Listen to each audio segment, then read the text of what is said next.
இப்போ என்ன பார்க்கணும், சித்தன் பையன் இருக்காருன்னு கல்லை விட்டு வறுத்து அடிச்சு விட்டான். சரியா, பட்டாம்பூச்சி அடிக்கன்னு. இப்போ என்னவோ அடுத்த பார்த்துக்கிட்டு இருக்கோம். இந்த பட்டைகளை எப்படி செய்யறான்னு நீங்கள் பார்க்க போகிறோம். வாங்க பார்க்கலாம். இந்த வீடியோ பிடிச்சிருந்தா கமெண்ட் லைக்லாம் சுருக்கா பண்ணிக்கோங்க. பாருங்கள் தண்ணி எப்படி வருதுன்னு. இப்போ இவர் எப்படி செய்ய போகிறாரு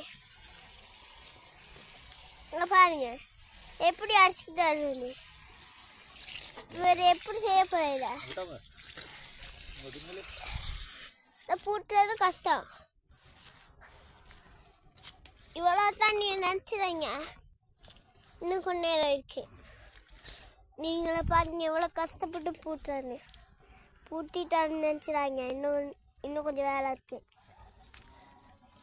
பாருங்க இப்போ எப்படி சரியாச்சுன்னு. இந்த வீடியோ பிடிச்சிட்டா கமெண்ட் லைக்கெல்லாம் சுக்கா பண்ணிடுங்க. வேணா கிட்டாக்கு பலிக்கடை தட்டிங்க. பாருங்க எப்படி இருக்குன்னு தாருங்க இருக்கு. இந்த பாருங்க இது எல்லாத்தையும் செஞ்சாச்சு. இப்போ இந்த வீடியோக்கு நீங்கள் மறக்காமல் லைக் பண்ணுங்க. பாய் பாய் ஃப்ரெண்ட்ஸ்.